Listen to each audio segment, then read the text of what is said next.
From the Columbus City Schools studios, welcome to Face Us. It's the show that connects families, community, and schools. Here are your hosts, Seneca Bing and Garima Woldemariam. Hey, friend. Hey, friend. And hey, you, Columbus. Garima, do you remember back in 2010 when we were in 7th grade planning our lives? 7th grade? 19-something. That's around the time when we started to really think about college and career. You're right. Middle school is right about that time when we start talking about college, career, and military, and that is what today is all about. First, we head to Woodward Park Middle School to see how we are introducing students to career tech education. Then we will go in studio to learn about the military and skilled trades workforce. It's a new day and a new way of thinking about the future at CCS on Faces. Math is everywhere you look. It's in everything you do. And it can be fun to use. Join us for Math Everywhere with Renee Harris. Hello and welcome to Math Everywhere. I'm Renee Harris, your math magician, helping you to see the magic in math. Today, we're at the Downtown High School, visiting the Culinary Arts program. Let's take a look and see how the kids are using math while they're cooking. Let's see what's cooking.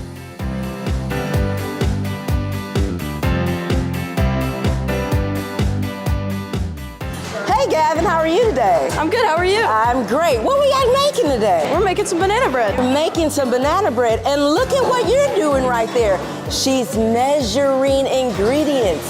That's math. Tell us more about what you're gonna measure here, Gavin.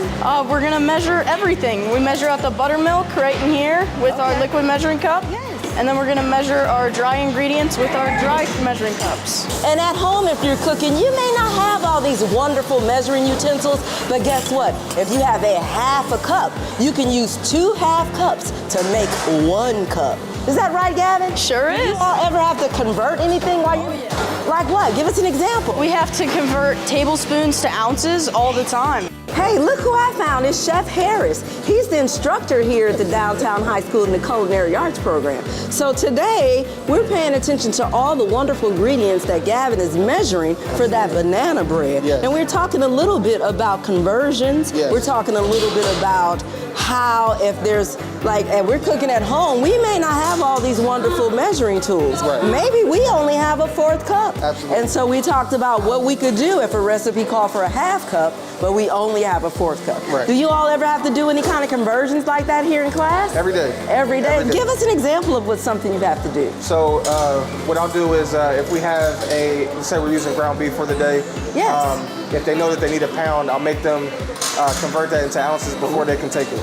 And so Pounds to they'll come ounces. Yeah, pounds to ounces. Yes. So when they come to the table, I need to know how many ounces is this, and if they can answer it, they get to finish the recipe. If not, they have to figure it out before they can get their ground beef. So I make them convert every day. Chef Harris, how many ounces are in a pound? 16. Ah, that's math.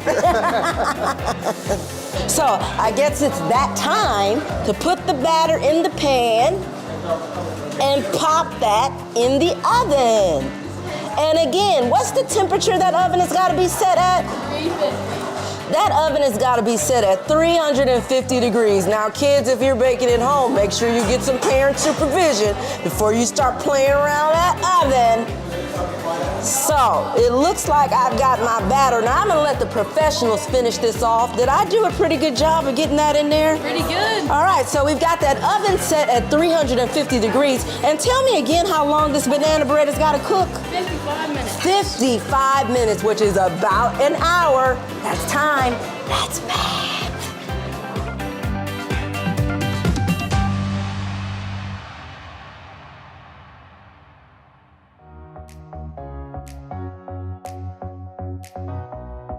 In the beginning, they start out just working on projects, like being presented with a problem and developing a solution, coming up with hands-on ways to like get them involved. And then we start to realize this process, this steps we've been going through, it's actually called something and it's a bigger thing and people use this in real life. So then we study the parts of the engineering design process and we try to go through, we go through it a couple times with a couple projects. We did, I don't know if you can see around the room, they did the chairs, the cardboard chairs. We connected it to the Olympics with the cardboard beds. And then we are now heavy into kind of measurement. So even though they're working on this puzzle, the measurements and using the ruler is very important now. And then we'll also work with the dial caliper. We also built some skimmers, which we had to be able to read the measurements. So we're focusing heavily on that. We'll collect some statistics and make some plots with the data. But we go through the whole process. Presenting is a big one. Nobody wants to present. And obviously the communication to kind of get back to just, without all the digital communication and just focusing on what's appropriate so when you're working with people. But how can we let everyone's voices be heard? So we work on that as well. A lot of them didn't sign up specifically like, hey, I want to be in the pre-engineering, or they don't know anything about the path when they come here. They might not even have chosen this class. But then as they come in, they start to see things they like, or maybe know things that I think, oh, I want to avoid a little bit this, but I like a little bit of that. The really cool thing for us is we feed into Northland. And so they used to come here and they'd bring some kids pretty easy. They'd come into one of these classes and tell us what they're doing. But since this year they have an engineering lab, they asked us to come there. It was a lot more work to get there, but our principal supports us by getting us the bus and the time and the coverage for when I'm not here. So we go over there, and it was so much more than, like, I tell them all the time, oh, you're gonna 3D print, or you're gonna do this, or you're gonna do that. But until they saw it, they couldn't really get it. And when we came back, a lot of it was like, I get it now. Like, I understand where this fits in. And it doesn't mean they still want to be engineers, but now they look, we're just reading about engineers, but now they're like, oh, this is one thing they do, or this is, there's media and relations, there's someone doing that to promote the product, or there's someone, 3D printing the parts, or they learn so much more. Someone working with the circuits, because we don't do any of the circuitry stuff in here, but they could see really where it was going and see that there were different ways that everyone could find something they like. So instead of in here, we're working as groups kind of all doing the same projects, and now it was like they could be more specialized. We do PD days for our people. Jenny Mead, and we work with Christopher Daniel. They set up these great, the PDs, we get to connect with the high school teachers, so we get to find out, we use Tinkercad in this course, but they use Onshape for the 3D printing. So now we say, okay, well, we'll use Tinkercad because that's a good start to it, but then we're gonna make sure we also introduce them to Onshape so we can see the path where it's going. And then we also get to hear the community partners tell the high school teachers, hey, this is what we're looking for. So really, it's so informative for me to see where they're going, and to be able to tell them, hey, these are the jobs they're filling, or these are the certifications you can get. From your peers, you can learn a lot. They'll tell you, they'll say, this is fun, or maybe we don't build as much as I expected, or we do, but we build more than I expected, or, oh, all day, they have the same lifestyle, so that all day they're sitting in classes, listening and taking notes and doing that, and maybe here we do some of that, but then there are times for other stuff. So I guess they would give them a firsthand account of what they could expect. I think the connections are the big thing, because I think this job wouldn't be the same. I wouldn't be able to do it in the same way. There's nothing in your training that tells you, hey, this is what you're, or hey, you're in Columbus, this is what they're offering for the new companies coming, and this is what this is what you can do if you pursue this route. Our PDs help us, make connections, and the community partners. It's expensive, so yeah, you can't always have at every school all the things you need, but if you have a place you can loan it out and get access to it, the exposure and the access is really what we need. We don't need it every day all the time.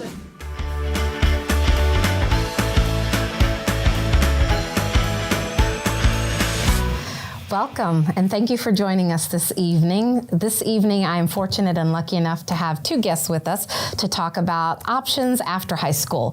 So first off, I have Scott Messer, who is the Director of Building and Zoning Services. Welcome. Thank you for having me. Thank you. And then we have Staff Sergeant Ken Watley Jr., who is from the U.S. Army, right? Yes, ma'am. Got that right? Yes, Okay, thank you, gentlemen, for joining tonight. So I'd like to talk a little bit about options after high school. And as we were talking a little bit before, we know that there was the traditional routes for high school, college, and that was it. But I really want to emphasize today the options that exist and the opportunities that exist for our young people, because there is a fit for everyone. So I want to start off with our military, the U.S. Army. So first off, talk to me about the U.S. Army and what are the other branches in the military? Absolutely. So there are 6 total branches in the United States military. First is the Army. I said Army first because I'm a little biased. I see. But you have Army, you have Marines, Air Force, Navy, Coast Guard, and the newest of branches is the Space Force. So we have 6 total. Yes. And so tell me a little bit about, you've joined the U.S. Army, obviously. What kind of decision making, what factored into your decision making into going into Many. So of the Army is our branch. There are 3 components of the Army. So you have your active duty Army, which is a full-time commitment. You have your Army Reserves, which is part-time. They support the active duty. Then you have the National Guard, which is state and U.S. territory. So every state and U.S. territory has their own National Guard that supports the Army in state and U.S. territories. Me, when I joined, my mother was very big on college. So I graduated out in a suburb called Reynoldsburg, right outside of Columbus. My mom was like, you will go to college. So that was kind of a mandate. Went to college, ran track at Mount Union. A great opportunity, but I was broke. I was a broke college student. Most of my tuition was paid for, but again, like just having just money to pay for things, go out to the movies, buy a car, things like that, was kind of more something I was passionate towards. So came back home, was going to Columbus State. Then I started working, which I definitely enjoyed, but I was working weekends, holidays, things like that. And just wanted to do more than just the kind of standard or typical, grind. And so I had a few friends that were in the National Guard that served in the military. And they're like, hey, man, there's a lot of opportunity. Education benefits, upward mobility in the civilian market, even in the military. So in 2010, I took the ASVAB, met with every branch, and decided that the National Guard would be the best route for me. I've been in 14 years and probably one of the best choices I've made. Talk to me a little bit about the skills that are obtained through the military and how that can translate into the workforce. Absolutely. So the most common, choices for students after high school are college, trade, or go right into the work industry. The military, specifically the National Guard, we can do a combination of all 3. We have over 100 jobs, about 130 different jobs and trades, everything from your typical IT, medical field, HVAC, construction, you name it. Everything that's going to correlate to real jobs right now in the industry. So that's one you can do right off a jump is joining the National Guard. You're going to pick a job. You're going to pick some type of training, and then we're going to train you on that job. So they're going to get trained by subject matter experts that are either in the field or have that experience. When I was in school, we were learning from actual contractors, people that worked directly with those companies and whatever that skill or trade is. We do what's called walk, crawl, run, right? With learning is you're going to walk, crawl, just learning the brief information. So if you're an IT or you're a medical student in the National Guard, you're learning just the basic applications. Then you're going to walk. You're going to slowly get introduced and start doing the stuff hands-on. Then you're going to run. We're going to now teach and test you on that material to make sure you're proficient. So that's the basic level. Then as far as education, the National Guard, we have a state-funded scholarship that covers 100% of college tuition. So students that are serving, even though it's part-time on whatever their trade is, they get to go to college 100% covered to any state college or state university. So now you're getting, real-life experience in trade, so you can now work, for the city. While also going to college, or if you want to go to college first and then, further your education and employment ability, you definitely can. But it can kind of touch on all 3 of those, trade, college, and stepping right into the workforce. Mr. Messer, we'll go to you, and may I call you Scott? Yes. All right, sure, perfect. Thank you. So tell us and the audience today a little bit about yourself and the work that you do with the city. So yes, again, thanks for having me. I am the Director of Building and Zoning Services at the City of Columbus. So the city of Columbus has nearly 9,000 employees. Most familiar to people would probably be police and fire and other services. But one very, very important department in the city of Columbus is the Department of Building and Zoning Services. And so the Department of Building and Zoning Services has about 300 people. I've been the director of that department for almost 13 years. Working directly for a variety of mayors, but the current mayor, Ginther, is who I work for. And so we do a variety of things at Building and Zoning. Mostly we're getting involved in every construction project that you see in the city. So whether someone's building a deck in their neighborhood or whether a hospital or a skyscraper is being built, they have to submit plans to Building and Zoning Services, which we approve, and then we inspect the work to make sure that it's safe and compliant with various state codes, the building codes. We also have a code enforcement team of inspectors that make sure our neighborhoods stay compliant with the housing code and don't become dilapidated and have problems with trash and weeds and those kinds of things. So I love my job. We get to partner a lot with the trades and construction industry. We consider ourselves partners with them to try to make the city, build the best that it can possibly build in terms of construction. Excellent. And as being a resident of this city for over 40 years, I've seen the city definitely change in the landscape. And you talked about change. So what does the future look like for, the skills trades? So, when you talk about the city of Columbus, we are an extremely rapidly growing city. Yes. Everyone's heard about the housing crisis that we have because we're growing so fast and so rapidly that we can't even keep up with housing. That trickles its way down and even impacts the trades and construction employment sector. So, for example, all of this construction that you see, whether it's Intel and all the associated things that you hear about regionally, they need electricians and they need plumbers and they need trades workers to build all of these projects. And truthfully speaking, in the trades industry, there's a shortage right now of those types of professional workers. And so we don't see that changing anytime soon. All you have to do is drive around town and see how much construction is going on. Right. And I think you can see fairly easily that Columbus has got a huge need for that profession. Yeah, so to tie both of our worlds in here together, talk to me a little bit about the skills that are obtained through the military and how that can translate into the workforce. Absolutely. So the most common, choices for students after high school are college, trade, or go right into the work industry. The military, specifically the National Guard, we can do a combination of all three.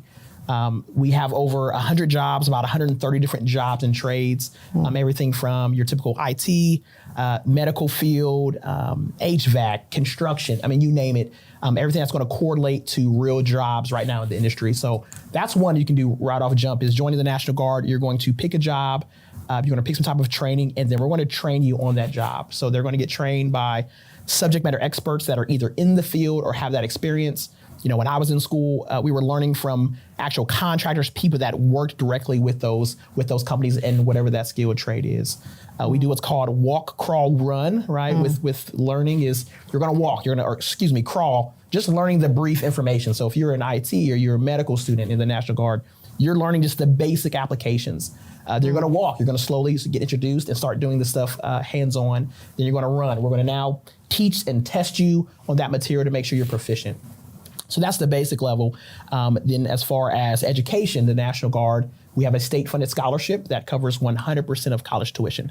So students that are serving, even though it's part-time on whatever their trade is, they get to go to college 100% covered to any state college or state university. So now you're getting, real-life experience in trades. So you can now work, for the city while also going to college, or if you want to go to college first and then, further your education and employment ability, you definitely can. But it can kind of touch on all three of those, trade, college, and stepping right into the workforce. I like that. You're already teaching me. Crawl, walk, run. Yeah, you got to crawl, figure things out, walk a little bit, and then, get we can use that forward. in this office. We can send you right over to this young man, so we can right. start getting you working for the city. That's excellent. So as I hear you talking to our audience of parents and students, is there an ideal candidate that makes a good fit to be in the military? Absolutely. So what we look for is, students and people from the age of 17 to 35. That's the ideal. We're looking for, no law violations. I mean, some minor traffic things, are okay. But we want, good people that are going to be leading and wearing the uniform. So that's the ideal, 17 to 35, little to no law violations. There is a medical, screening process where applicants have to go to MEPS. MEPS is the Military Entrance Processing Station. So no matter what branch you go through or go to, you have to go through MEPS. You'll be seen by physicians there. To make sure you are in medical standard. That is done by them, so healthy, generally healthy applicants.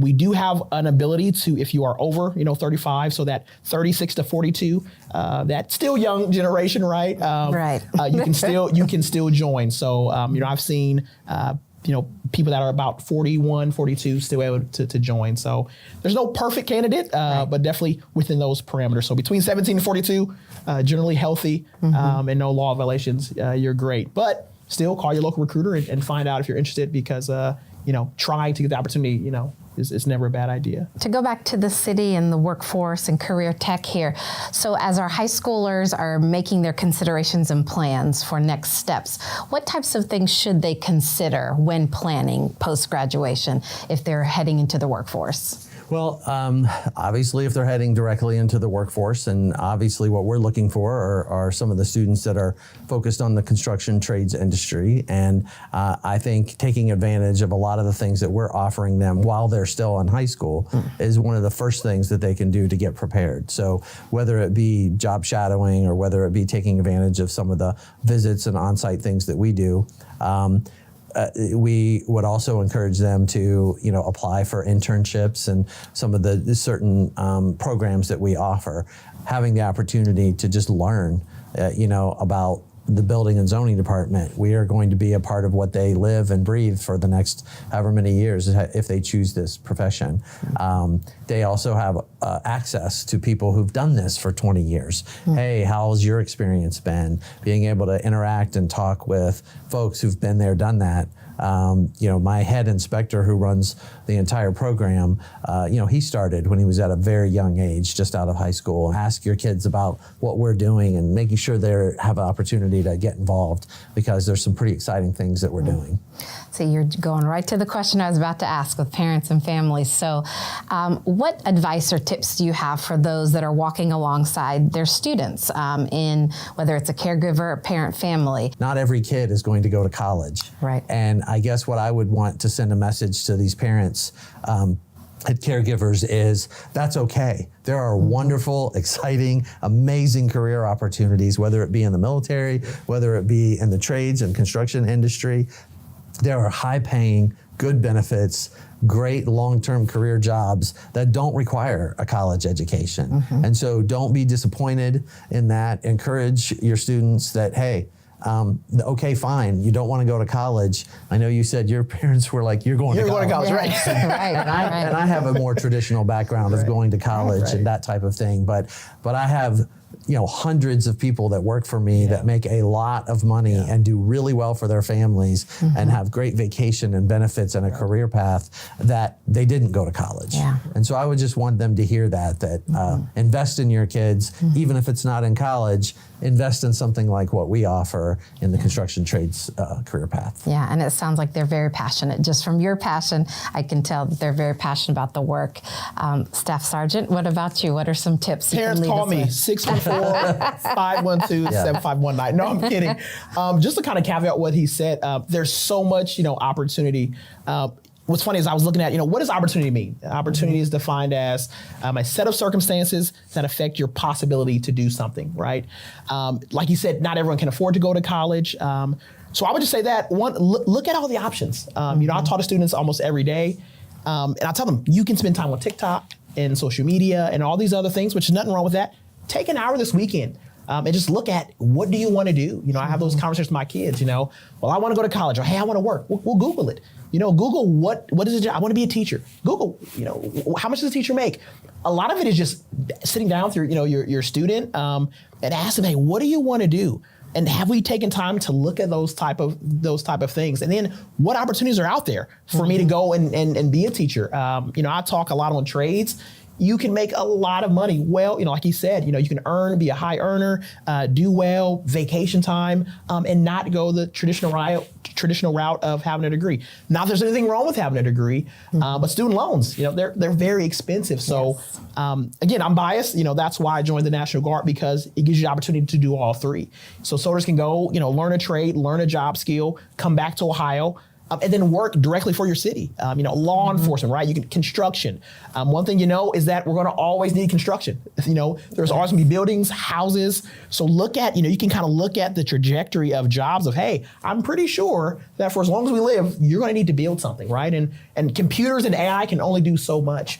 And those are the same conversations I have, with my kids on, hey, do something you're passionate about. Money's great. Being an influencer is great.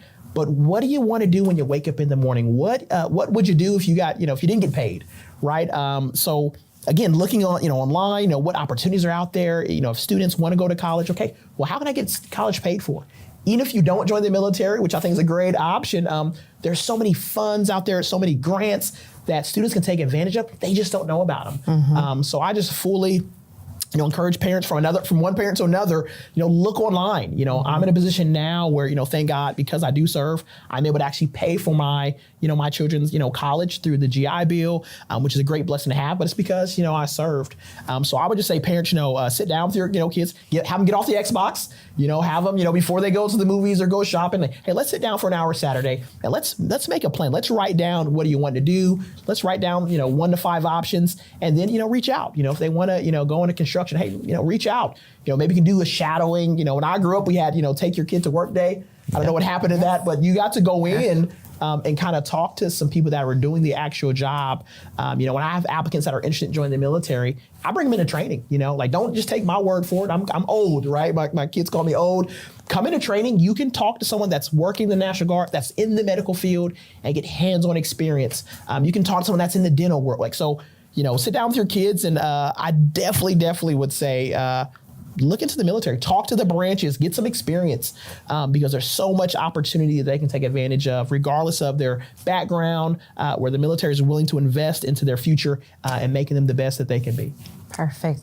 Some of the largest numbers of entrepreneurs and millionaires in this country are plumbers and electricians 100%. who have taking a work job that they've had in their life and turn it into their own business, and now they have a thriving, successful business that contributes to the community. So, I would just remind parents that you don't have to be disappointed in the construction and trades industry. It's an exciting, challenging career path that your child could undertake. And it, I'm sure, greatly benefits when you have some electricity or different plumbing issues at home. I can think I had to call a plumber last year for a property I own. It's like $200 an hour. I'm like, they make that much. And that's for the plumber.